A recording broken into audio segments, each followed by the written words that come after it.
আসসালামু আলাইকুম সুপ্রিয় দর্শক মণ্ডলী, আমি মোহাম্মদ আলামিন বগুড়া থেকে। তো প্রতিনিয়ত আপনাদেরকে আমি কোয়েল পাখির ভিডিওর আপডেট দিয়ে থাকি এবং কোয়েল পাখি সম্পর্কে নানা ধরনের তথ্য উপস্থাপন করি আপনাদের মাঝে।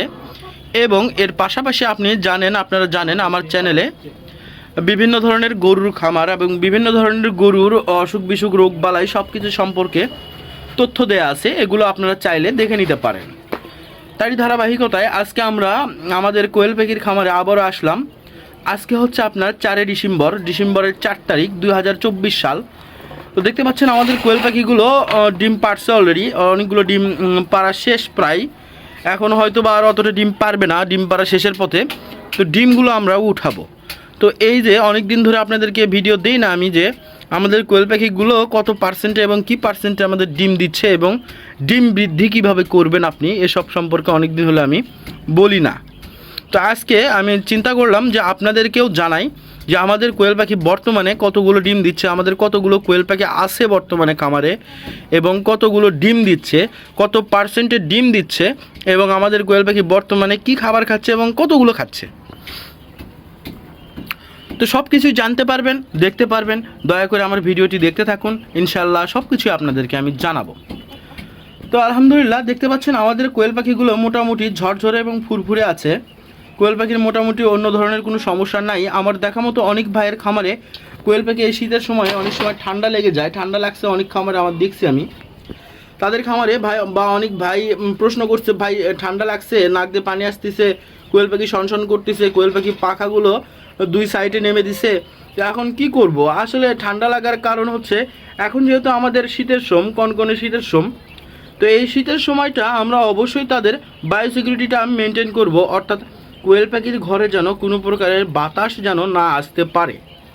এবং এর পাশাপাশি কোয়েল পাখির ঘর গরম রাখতে আমাদের যা করণীয় তা আমরা অবশ্যই করব।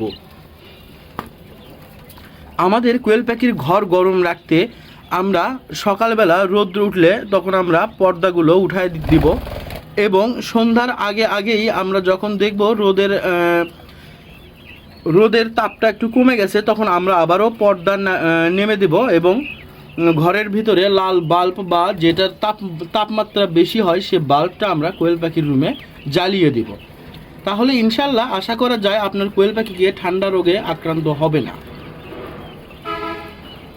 এছাড়াও আমি আপনাদেরকে এর আগেও বলেছি যে ঠান্ডা হলে আপনারা হালকা পাতলা যদি ঠান্ডা ধরে আর যদি কোয়েল পাখি যদি ঠান্ডা নাও লাগে তাও আপনি এই যে দেখতে পাচ্ছেন রেনামাইসিন ট্যাবলেট, এই রেনামাইসিন ট্যাবলেটটা আপনারা সপ্তাহে 1 দিন বা 15 দিনে 1 দিন ব্যবহার করবেন। 5 লিটার পানিতে 2টা ট্যাবলেট অথবা একটা ট্যাবলেট ব্যবহার করলেও চলে, কিন্তু আমরা ব্যবহার করি 5 লিটার পানিতে 2টা ট্যাবলেট। তাহলে আপনার পাখিকে মোটামুটি ঠান্ডা রোগ থেকে আক্রমণ করা থেকে বিরত থাকবে। এবং রেনামাইসিন শুধু ঠান্ডা আটকায় না, এর আরও বিভিন্ন কাজ আছে। যেমন কোয়েল পাখির আপনার এটা হচ্ছে এক ধরনের অ্যান্টিবায়োটিক, এটার গ্রুপ হচ্ছে অক্সিটেট্রাসাইক্লিন। তো অক্সিটেট্রাসাইক্লিন গ্রুপ হচ্ছে একটা অ্যান্টিবায়োটিক যেটা আপনার মোটামুটি স্লো অ্যান্টিবায়োটিক বলেই ধরা হয়।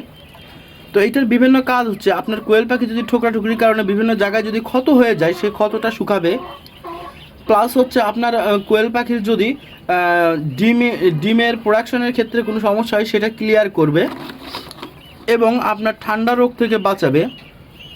এবং যদি পায়খানা হয়ে থাকে আপনার কোয়েল পাখির, সাদা পায়খানা, চুনা পায়খানা, সবুজ পায়খানা, রক্ত পায়খানা, আমাশয় ইত্যাদি পায়খানা যদি হয়ে থাকে সেইটার সমাধানও আপনাদেরকে এটা দিয়ে দিবে। এটা কিন্তু বেশি আকারে যদি সমস্যা হয়ে থাকে সেটা কিন্তু দিবে না। এটা যদি না হয়ে থাকে সেক্ষেত্রে আপনার না হওয়ার জন্য একটা প্রতিরোধ ব্যবস্থা বলতে পারেন। আর যদি হালকা পাতলা হয়ে থাকে সেক্ষেত্রে এটা দ্বারা আপনি সমাধান পাবেন। আর যদি বেশি আকারে হয়ে থাকে সেক্ষেত্রে আরও বিভিন্ন ধরনের ঔষধ আছে যেগুলো আমার ভিডিওতে দেওয়া আছে, আমার পূর্বের ভিডিওতে বলা আছে। আপনারা আমার চ্যানেলটি ভিজিট করলেই সব কিছুই পেয়ে যাবেন যে কোয়েল পাখির কোন রোগের ক্ষেত্রে আপনি কোন ঔষধ বা কোন মেডিসিনটা ব্যবহার করবেন। তো আপনারা দেখতে পাচ্ছেন আমাদের কোয়েল পাখিগুলোর ওয়েট আমরা অনেক দিন ধরে মাপিনি। তো আজকে আমরা কিছু কোয়েল পাখির ওয়েট বা ওজন মাপা হলো, দেখা গেল আমাদের কোয়েল পাখির ওজন প্রায় আপনার 170 গ্রাম 160 গ্রাম, 70 গ্রাম, 80 গ্রাম, 200 গ্রাম এরকম একটা ওজনে তারা আছে। আপনারা জানেন আমরা প্রতিনিয়ত যে খাবারটা ইউজ করি সেটা হচ্ছে লেয়ার 1 ফিড, যেটা আছে লেয়ার 1 নারিশের। এইটাতেই প্রায় আমরা 80%-এর মতন এবং 20% 20% দিয়ে আমরা ব্রয়লার স্টেটার, নারিশের ব্রয়লার স্টেটার। তো আমরা নারিশেরটা ব্যবহার করতেছিলাম, তো ইদানিং আমার বলতে একটু ভুল হলো, নারিশেরটা আমরা আগে ব্যবহার করতাম। তো আমাদের খাবার খরচ বা কস্টিং খরচ কমানোর জন্য আমাদের এখানে ফ্রেশ কোম্পানির একটা ফিড পাওয়া যায়, লেয়ার 1 বা ব্রয়লার স্টেটারের একটা ফিড পাওয়া যায়। তো এইগুলো বর্তমানে দিচ্ছে আমাদের খাবারের কস্টিং কমানোর জন্য, কারণ নারিশের ফিডের থেকে এগুলো ফিডের দাম অনেকাংশেই কম। বলতে আপনার নারিশের ফিড যদি আমরা 70 টাকা কেজি কিনি ব্রয়লার, তাহলে আমরা এটা কিনি আমরা 65 টাকা কেজি। আর লেয়ার 1 যেটা আছে ওইটা যদি আমরা নারিশেরটা কিনি 65 টাকা কেজি এবং ফ্রেশেরটা কিনে আমরা 60 টাকা কেজি। এই ক্ষেত্রে আমরা অনেকটাই সাশ্রয় পাই, এই জন্য আমরা এইটা দিয়ে চালাচ্ছি। এবং আলহামদুলিল্লাহ এটা খাওয়ানোর পরেও আমাদের পাখির কোনো সমস্যা হয়নি এবং ডিমের পার্সেন্টেজ কমেনি, ডিম মোটামুটি ভালো দিচ্ছে। তো আজকে তো অবশ্যই আপনাদেরকে জানাবো যে আমাদের 4ই ডিসেম্বর 102টা পাখি আমাদের কতগুলো, 101টা পাখি আমাদের কতগুলো ডিম দিল। আপনারা জানেন আমি পরীক্ষামূলকভাবে পাখি ক্রয় করেছিলাম প্রায় হচ্ছে আপনার 150 পিস, যেটা আমরা দেখতে চাইছিলাম যে কোয়েল পাখি পালনে আসলে কি লাভ নাকি লস, এটা দেখার জন্য। তো 150 পিস পাখির মধ্যে আমরা প্রতারণার শিকার হয়েছিলাম, সেটা হচ্ছে আমাদেরকে বলছিল সবগুলোই মহিলা পাখি, কিন্তু আমরা এখানে আনার পরে ডিমে আসার কাছাকাছি সময়ে দেখলাম, যখন চিনতে শিখলাম, জানতে শিখলাম, তখন দেখলাম প্রায় 40 থেকে 45টার মতন আমাদের পাখিগুলো বের হয়েছে, সেটা হচ্ছে পুরুষ পাখি। তো এটা আমাদের একটা লসের সম্মুখীন বা লসের একটা দিক, কারণ আমরা তো পাখি চিনতাম না ভাই, ওরা যা বলে দিছে আমরা তাই ধরে নিছি। তো এটা একটা শিক্ষণীয় বিষয় আমাদের রয়ে গেল, শিখতে পারলাম। এবং তারপরে আমাদের পাখি মারা গেল টোটাল। এখন সব কিছু বাদ দিয়ে আমাদের পাখি রয়েছে 101টা। 101টা ধরেন 100টাই পাখি রয়েছে। 100 পাখি আমাদের আজকে 4ই ডিসেম্বর, পাখির বয়স প্রায় আজকে হচ্ছে আপনার 115 দিন কি 20 দিনের মতন, 15 থেকে 20 দিন, সঠিকভাবে আমার ডেটটা দেখিনি আর কি, খাতায় লেখা আছে।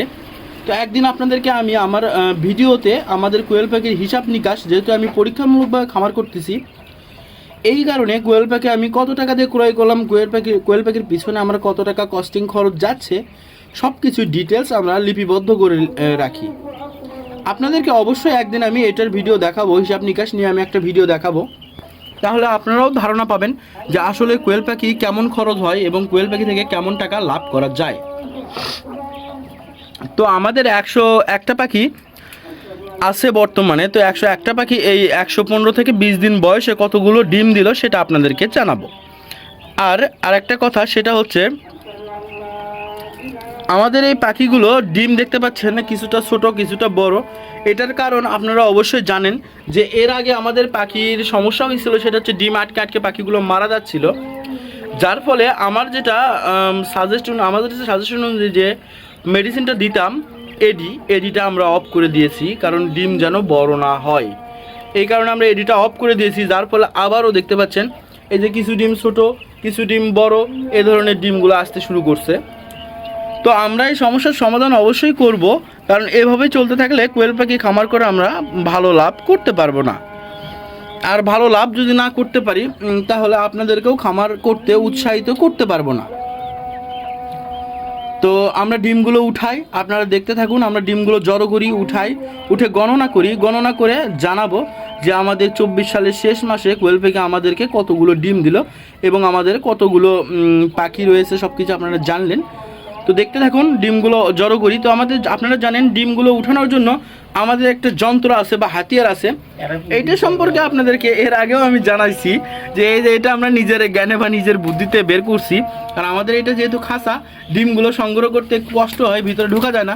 তো আমরা এই যে দেখুন, এই যে এটা এইভাবে রাখি ডিমের উপর, এই যে এইভাবে রেখে আমরা এটাতে টেনে নিয়ে চলে আসি, এখানে ডিমগুলো চলে আসে, কোনো সমস্যা হয় না, ডিমগুলো ফাটে না এবং আমাদের খাঁচার ভিতরে কাল্লা বা খাঁচার ভিতরে প্রবেশ করতে হয় না। এভাবে আপনারা যদি খাঁচায় পালন করেন, এভাবে ডিম তোলার জন্য একটা সরঞ্জাম আপনারা বা হাতিয়ার আপনারা বানাইতেই পারেন। অথবা আপনারা যদি কেউ মাটিতে পালেন তাহলে এইভাবে আপনি ধরে এইভাবে এরকম করে উঠাতে পারেন, এটা আপনাদের জন্য সুবিধাজনক হবে। তো আমরা ডিমগুলো আসলে অনেকগুলো ডিমগুলো পারছে, ডিমগুলো জড়ো করে আপনাদেরকে গণনা করার সময় আবারও আমি দেখাচ্ছি যে আমাদের পাখিগুলো কতগুলো ডিম আজকে দিল। আমাদের ডিমগুলো উঠানো শেষ, এখন গণনা চলতেছে যে আসলে আমাদের কোয়েল পাখিগুলো কত পিস ডিম পারলো। তো গণনা করা শেষ হলে আপনাদেরকে জানাবো ইনশাল্লাহ যে আমাদের 100টি পাখি কতগুলো ডিম পারলো। এর পাখে আমি আরেকটা তথ্য আপনাদেরকে দিতে চাই, সেটা হলো আমাদের কোয়েল পাখি কতগুলো খাবার খায়, এটাও কিন্তু একটা জানার বিষয়। কারণ আপনি যদি না জানেন কতগুলো খাবার খেয়ে কতটি ডিম দিচ্ছে, তাহলে কিন্তু আপনারা কোয়েল পাখি সম্পর্কে অনেকটাই ধারণা সম্পর্কে পিছিয়ে থাকবেন। তো আপনারা জানেন কোয়েল পাখি স্বাভাবিকভাবেই 22 থেকে 25 গ্রাম খাবার খায় এক একটা পাখি। তো তারই ধারাবাহিকতায় আমাদের 100টি পাখি প্রায় 2.5 কেজির মতন খাবার খায় দৈনিক। তো 100টি পাখি 2.5 কেজির মতন খাবার খায়। 2.5 কেজি খাবারের মূল্য হচ্ছে আমাদের এখানে 2.5 কেজি খাবারের মূল্য হচ্ছে 120 টাকা, আর এদিকে হচ্ছে আপনার 30 টাকা, 32 টাকা, 35 টাকার মতন। তাহলে হচ্ছে আপনার 155 টাকা, 56 টাকার মতন তারা দৈনিক খায় পাখিগুলো। 155-56 টাকার মতন তারা পাখিগুলো দৈনিক খায়, এবং যে ডিমটা দেয় আমাদের প্রায় 90-95 পিস, প্রায় 300 টাকার মতন ডিম দেয়। এবং আনুষঙ্গিক খরচ ধরেন 155 টাকার সাথে আরও 10 টাকা অ্যাড করেন, 165-70 টাকা খায় তারা টোটালি, আর আমাদেরকে ডিম দেয় 300 টাকার মতন। তো এখান থেকে দেখা যাচ্ছে যে আমাদের লাভ দাঁড়ায় 130 টাকা দৈনিক 100 পাখিতে। এটা যদি আপনি 1000 পাখিতে কনভার্ট করেন তাহলে সেক্ষেত্রে দাঁড়ায় 1300 টাকা দৈনিক। কিন্তু সেটা কিন্তু শুধু শীতের সিজনে এই লাভটা থাকবে, অন্য সময় কিন্তু এত টাকা প্রফিট আপনি করতে পারবেন না। শীতের সময়ে ডিমের দাম বেশি থাকে বিধায় এই লাভটা আপনি করতে পারবেন। তো অবশেষে জানাই আমাদের কোয়েল পাখিগুলো আজকে কত পিস ডিম দিল। এই যে কোয়েল পাখির ডিমগুলো দেখতে পাচ্ছেন আমাদের গণনা শেষ। এই কোয়েল পাখিগুলো আরও কিছু 2-1টা আছে ওইদিকে। তো এখানে যেটা হলো আপনার ধরেন এখানে আছে 89 পিস, আর ওইদিকে 2-1টা এখন তো উঠাতে বাকি আছে। তো টোটালি উঠালে হয়তো বা হবে 5-6টার মতন আছে, ও 95-96 পিসের মতন। ধরেন 95 পিস আজকে আমাদের কোয়েল পাখি ডিম দিল। 101টি পাখি 95 পিস ডিম দিল। 101টির মধ্যে কিন্তু অবশ্যই জানেন আপনারা 2টা পুরুষ পাখি আমাদের আছে, এমনিতেই আছে, ওগুলো রাখছি এমনিতেই। তো 2টা পুরুষ পাখি আছে, বাদ দিলে 98 পিস পাখি।